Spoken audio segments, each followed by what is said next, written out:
Okay, thank you for coming back, and thank you, Barbara, for barking at everybody so they heard over the noise.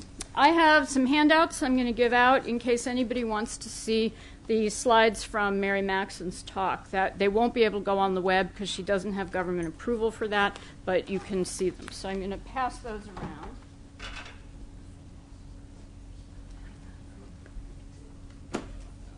And then there are plenty more of the breast cancer handouts in the front.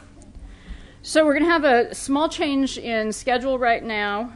We're going to move directly to Michelle Francl's talk on the science lab designed as a man cave. And we'll hear Andrea Brand at the end because we're having some technical issues. So, thank you. And we're going to think positive thoughts at the computer so that the next talk goes off well. So first of all, I'd like to thank the Rosalind Franklin Society for the opportunity to talk to you all about this. It's a wonderful group of people as I've been enjoying various conversations. I'll say what my connection to Rosalind Franklin is, which has nothing at all to do with my invitation to talk here, in fact. But my mother-in-law was a pretty eminent X-ray crystallographer. She had a postdoc in Dorothy Hodgkin's labs, but she was married to another crystallographer, had a similar situation to the Bergs, where everyone sort of readjusted postdoc positions and positions at Johns Hopkins, of all places. And in the end, landed two sons in a crystal structure in a sabbatical year, one of whom I then married eventually. So, but she knew Rosalind Franklin. So for me, this is a connection to my mother-in-law, which is a lovely thing to have. So the first thing I think I'd like to say is the answer to the question my title poses is perhaps, but not, I think, in the way you might think. To explain a little bit about how I began thinking about these things, first of all, you need to know I'm a quantum mechanic. I'm a computational chemist. I'm not a historian or sociologist of science by training, although next semester I have a fellowship in the history and sociology of science, so it may be that I'm becoming one. I write a regular column for Nature Chemistry on science, policy, and culture, which grew out of a blog I keep called The Culture of Chemistry.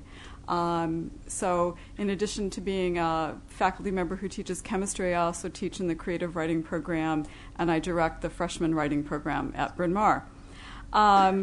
Nature Chem invited me for the International Year of Chemistry to speculate about why women continue to be underrepresented in Nobel Prizes in chemistry in particular. It was the 100th anniversary of Marie Curie's Nobel in chemistry, and they said, would you be interested? And I thought about it for about 32 seconds and supplied the answer, yes, I would be very interested. And then I had months to sort of think about what this might look like. And what it came down to was thinking about what does the built space in science have to say about who does science and who do we think should do science. It ended up being the cover article for September's Nature Chemistry, which had a whole series of commissioned commentaries for the International Year of Chemistry. And the picture on the front is also in your board books, I'm given to understand. And it's a portrait of Marie Curie, but it's made up of the portraits of about 300 women scientists. Madeline has left, Madeline Jacobs from the ACS has left, but I told her that I had several sources for my 300 women scientists who I had to find in a 2-week period and get every one of them to sign a 2-page release because the Macmillan, who publishes Nature, wanted really no part of this. My editor thought it was the greatest idea since who knows when, so he was all behind this, but it took a lot of legal wrangling to get this to go. And then I had 2 weeks to produce all those photographs and releases. And I used my women contacts through the American Chemical Society and my Bryn Mawr College alumni network. And the two of them working in tandem produced very quickly for me lots of wonderful photographs of women who and their signed releases that we could make this happen. But then they're all assembled into this mosaic of Marie. The title of the article then was Sex and the Citadel of Science. And if anyone would like the whole thing, let me know. I'm happy to send you a copy. It's also free for the taking at Nature Chem, so it's not behind a firewall. So that's how this all started. Built space is not neutral space. The quote by Winston Churchill I love, "We shape our buildings, but afterwards our buildings shape us." When I'm thinking about built space, I'm also not thinking just about the four walls. I'm not thinking about whether you build out of wood or brick or cement. I'm also thinking about what are the things inside of a space. Frank Lloyd Wright, when he designed buildings, also, he was somewhat of a control freak, so one has to understand that. But he also designed all the things that went in the buildings, right? Everything from the furniture to the plates to the napkins. He wanted control over the whole experience. But it's also a recognition that space facilitates particular functions and particular approaches to functions. You have an open kitchen versus a catering kitchen versus an eat-in kitchen, a sterile lab, a robotics lab, a synthetic chemistry lab. It's not just the walls, but it's what's used within the space and the chairs and the equipment. And as much as scientists use labs to create science, I would argue that labs themselves create scientists. I'll tell you why I think about this in this way, and it goes back to a story from my postdoc.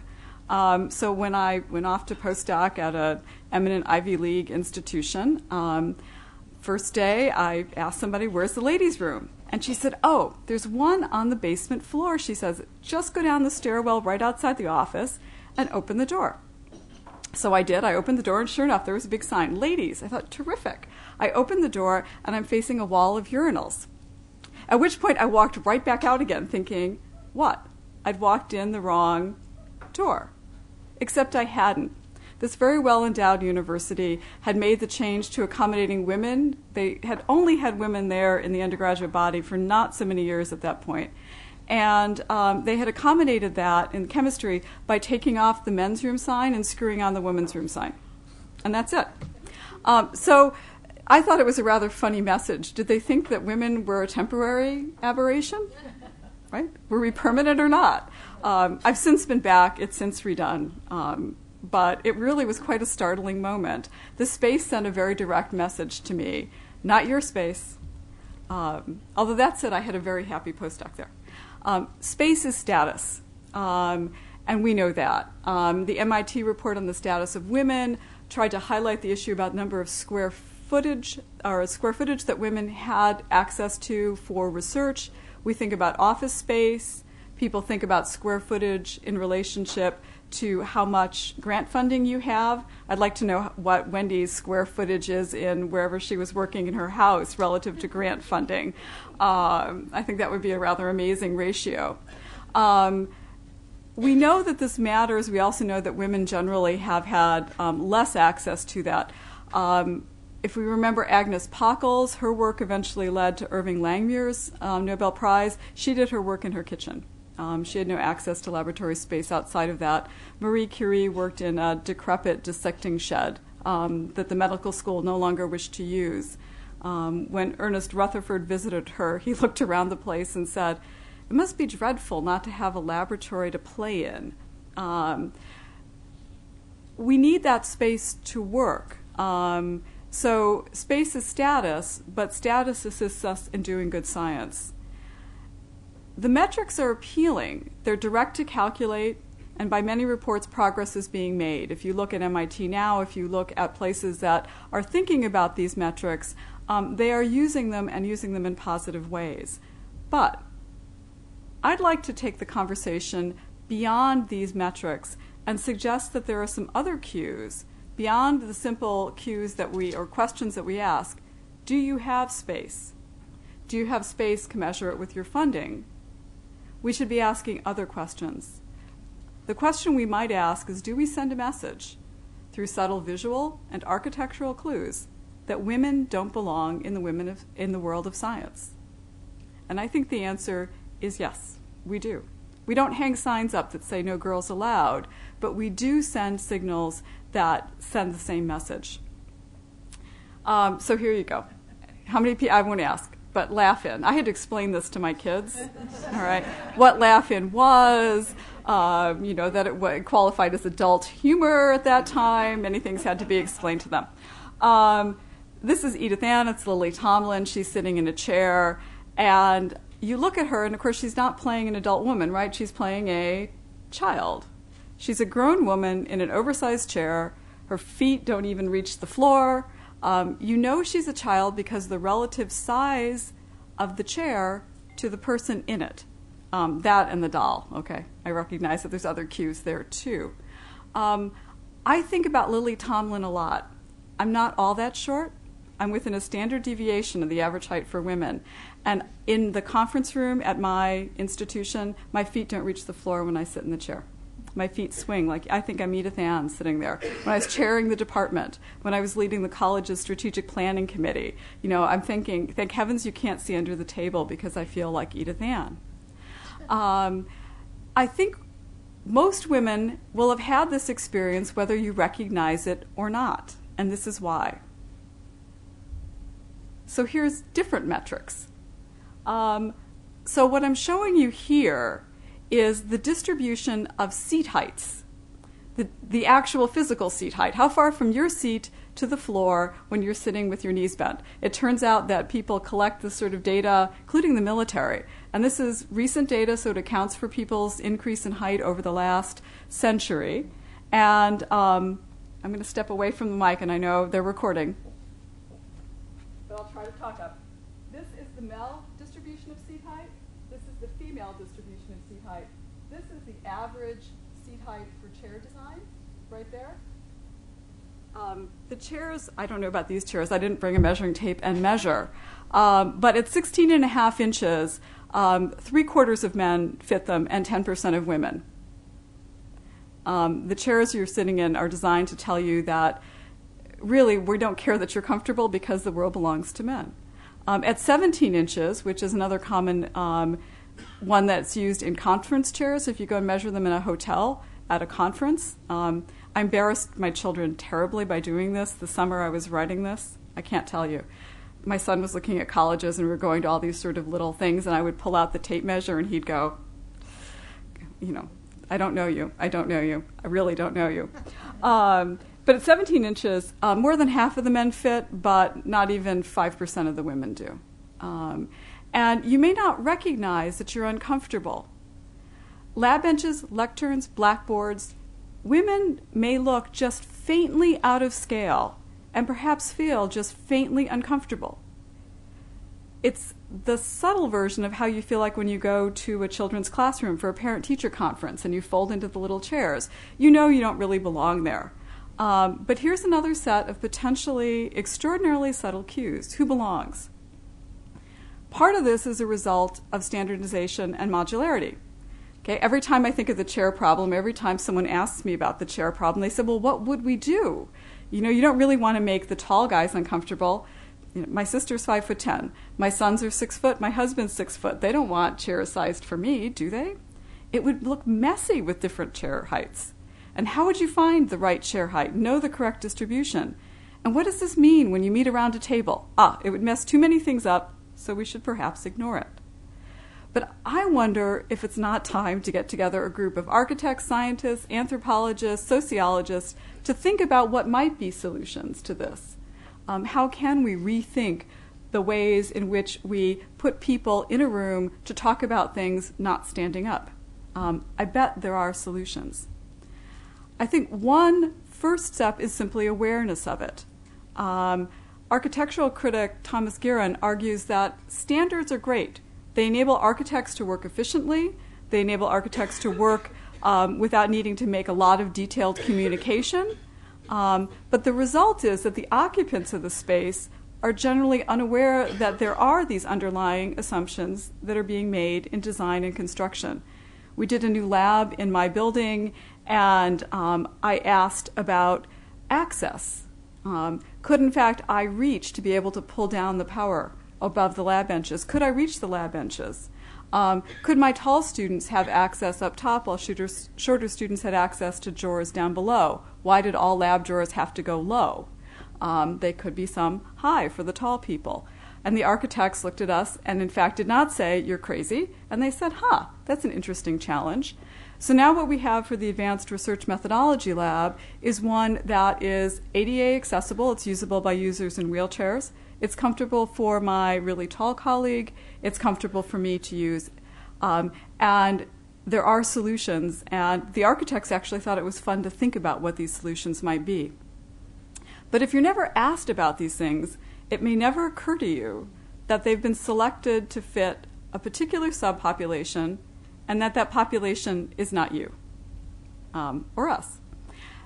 My various people now in my institution, every time we go in a room, say something about Michelle and the chairs. But this study came out a week ago, and it's published in the American Journal of Public Health, and it talks about the vulnerability of female drivers. And what it says is you're more likely to be injured as a woman driver, and they've tried to carefully match severity of accidents and make sure that everyone is restrained with a seatbelt, but you're more likely to be injured than a belt-restrained male driver in a comparable crash. And the reason they believe is that they test and design the safety for the mid-sized man. So a higher risk has been reported because of women drivers' relatively shorter stature. And a combination of these factors yielding lower safety protection from the standard restraint devices. But they're not standard for women, they're standard for men, and they're standardized for men. In some ways, this suggests that the issue is pervasive, and it's hazardous to more than women's scientific careers. In some ways, we're saying that many are riskier drivers, and that we're going to sacrifice a certain number of women to protect a certain number of men. The study is out of University of Virginia. If anyone, the reference is scribbled up here, but you can't see it. We're having a little slide issue about things being cut off on tops and bottoms. So if you'd like the reference, please ask. So Frank Lloyd Wright thought you needed to consider everything, not just the walls, and in fact, not just the chairs and the tables and the furniture, but the plates and the knives and everything else. And I would argue we need to think about these things too. You've been to talks at a conference, and you know that awful sort of banging noise as someone forgets to turn off a mic and is trying to reverse it around to put it on somebody's lapel. That's kind of an awkward signal that, wait, this wasn't designed for somebody. Or now that you no longer have to remember to say, next slide, please, you're trying to juggle a number of things. If you didn't think about wearing something with appropriate pockets or clips. And I'll just throw out that, yes, you can remember to wear those things, right? But you're saying who needs to accommodate, right? You're saying the person of lower status needs to just accommodate. So be sure to wear something with pockets or that mic can be clipped to. The thermostat on the wall that you can or can't reach, the blinds that you can't pull down, the blackboards that I can't erase or swap. All of these things are part of the furnishings, and they're all sending a message. But it's not just how we furnish the space, it's other aspects of the design. So this is a quiz, because by now we've all been listening to people for a while. There are shirts on the page. Which one belongs to Mike and which one belongs to Michelle? Do you have any trouble telling? No. Why? Because what goes with girls? Pink. And I have to say that I chose the most obnoxious ones I could find. So if you can't read it, the pink shirt says that pretty like mommy, and the one boy shirt says smart like dad. And the other girl shirt at the bottom says I'm too pretty to do homework, so my brother does it for me. I have 4 brothers, and I would never have wanted any of them to do my homework. Within an hour of birth, we label infant girls with pink hats, and boys are tagged blue. It's relentless thereafter. If you want a lovely review of this, you can read Cordelia Fine's book, Delusions of Gender. Some people argue about whether or not, it's a popularization, and has she, and in doing that, you lose something. But one thing she's relentless about is giving her sources, so that she just references the primary literature right there in the back. You can go ahead and read the papers yourself and decide whether or not she's stretching things too far. And she makes it easy to track down the opposing views. Pink, purple, pastel things are for girls. Blue, green, earth tones, grays, blacks belong to the boys. And in fact, if you give 3-year-old children categories of things, if you give them cards with pictures, they will reliably put women in the pink box. Okay? So we're all sitting here in this pink box. So another quiz. What's the average women's height in centimeters? Quick. Did anybody first look at 176? Ah, you're pretty good. It's coded pink. And oftentimes that will override it. So I've shown this to some group, and if you get them to respond really fast, they'll say 176, even though you know that's not right, right? You know men are taller. But the pink coding can override that. Have another quiz. Boy or girl?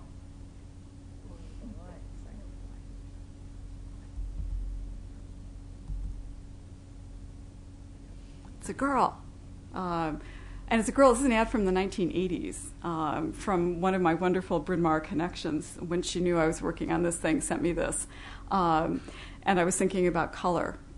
Everything in that picture says a boy except for her braids. At that point, you decide she's a girl. Color coding can trump many other gender-linked cues. And I still look at this, and my first thought is, are you sure she's a girl? At least one study has shown that you can reverse kids' toy preferences. You know, the idea, boys won't play with the tea set even if it's there. They really want to play with a truck, right? But if you make the tea set brown and angular, like all the rest of their toys, because that's what they've been taught, their toys are the brown toys, their toys are the blue toys, they'll play with the tea set just as happily. So this relentless color coding tells us something. It's a message. So what about labs and color? What color is your lab? So when I was working on this article, I'm going to now admit to, Twittering. So I posed this question on Twitter. My editors at Nature Chem were great because they have, I have, 3 followers, my kids and somebody else. But Nature Chemistry has 50,000 followers, and they were happy to amplify it for me. So I got lots of responses to the question, what color is your lab? Blue, brown, gray, the occasional burgundy and teal. So I decided to get a little bit less anecdotal about it. I mean, self-reported data is great, but not everybody is, in fact, on Twitter. And so I queried Google, and you can pull up images for chemistry laboratory or lab bench, and you can sort by color. And so I did that. So what color is a lab? It's brown or blue or white or gray. And if you ask to have things classified, the number of things that come up blue, classified by blue as Google, is 6 times as many as those that will be purple or pale yellow. And don't even ask about pink. You do get images back, but they don't look like laboratories for the most part. It's sometimes interesting what you get when you pull up in these things. All this kind of made me wonder a little bit if part of the reason the science and engineering pipeline starts to leak at middle school is not because there's some innate lack of interest at that age, but because more and more often you use real lab equipment.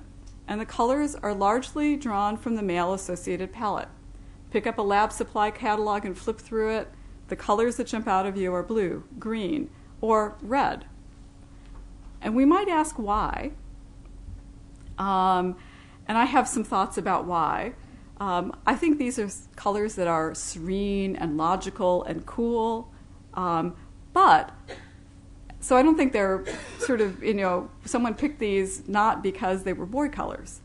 But for children who've had their toys and clothes color-coded by intended gender for years, you can find the boy toys at Toys R Us without any recourse to signs, right? You don't need the sign that says girls. You can find it. It's pink. And there it's pink. And the boy toys are the primary colors.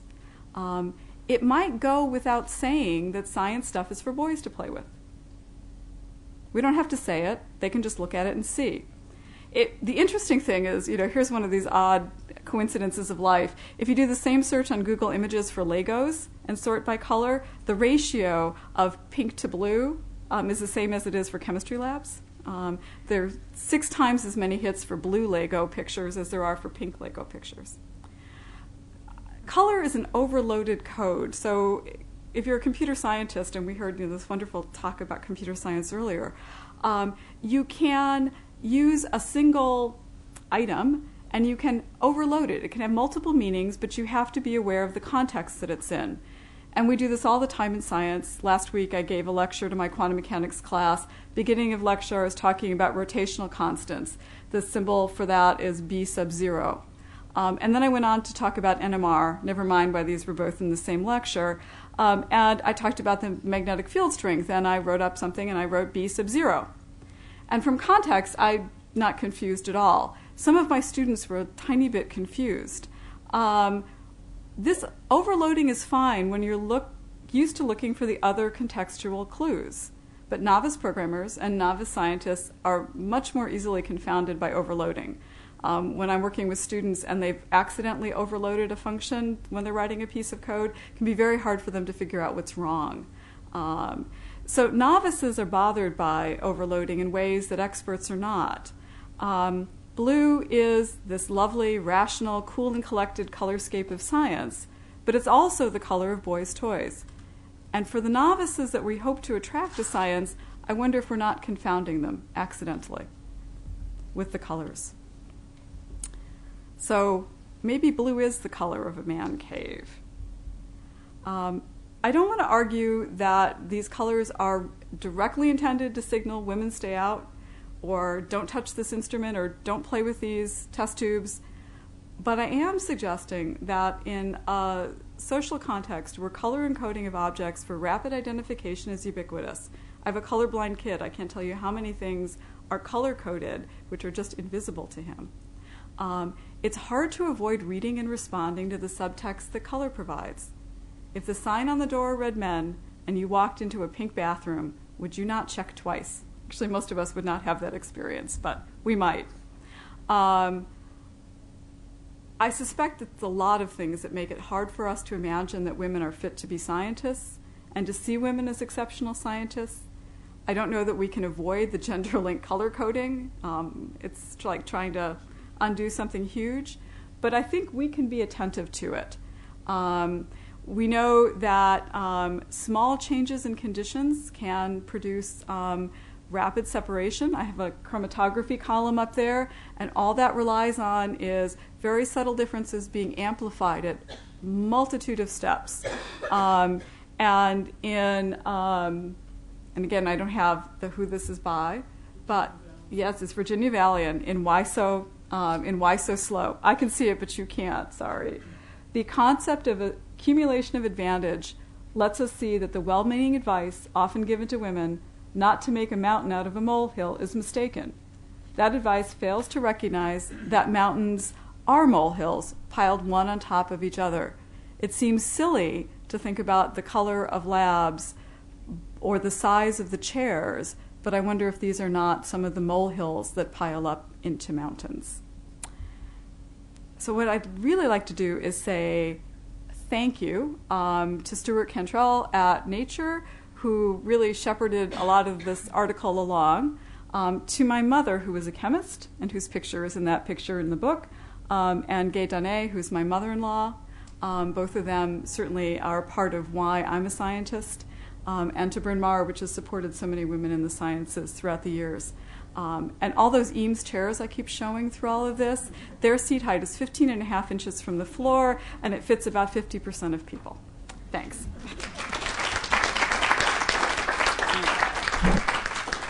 All right.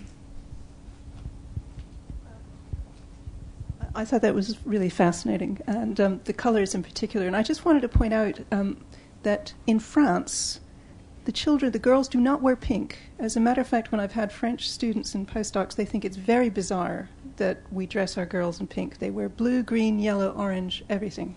Yes.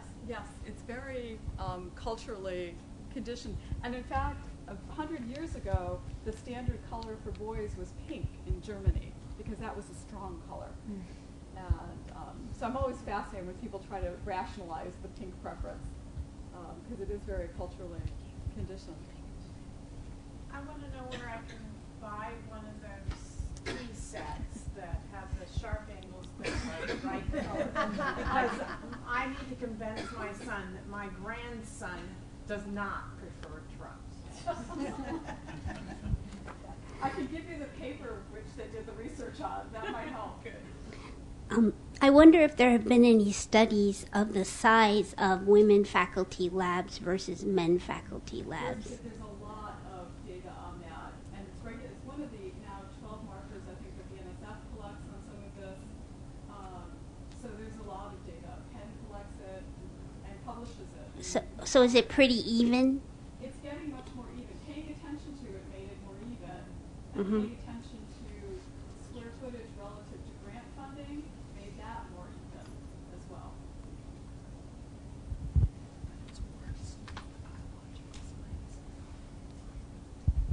You really ought to be measuring airplane seats. They are the most damnably uncomfortable. They're designed for 6-foot men, and the headrest in the back goes, the top of your head. Right, yeah, I know that. And the stewardess, if you're sitting even in business class or first class, and you're sitting next to a man, she always assumes, and he too, the stewards, that you're either together or that the guy is the person that, of course, gets asked first for anything. But the seats are really terrible. Yeah, no, I had several flights to Japan in the last few months and back again, and I have to say it's a unique, and having written this and thought about seat design, it made it just more painful. One more, and then we'll... So just an anecdote, I gave a talk once to like 1,000 people, one of the bigger talks I've given, and I walked out and the microphone was attached to the podium, like that one is. There was no other microphone, and I could not see over the podium. So I had to stand at the podium. The podium was taller than I was. So I said, I guess you'd rather hear me than see me, and I proceeded with my talk. But that might be a telling measurement too. Right, I gave a talk a few weeks ago where, in fact, the podium came up to just about the top of my glasses, and I asked them to go find a clip-on mic, and then I gave the talk from about 5 feet over. But the really funny thing is at the end of which someone came up and talked to me, and we're standing on the floor, and she's about a head taller than I am, and she looked at me, she said, I thought you were so much taller. And I thought, oh, no reference point, It's a good thing. But thank you.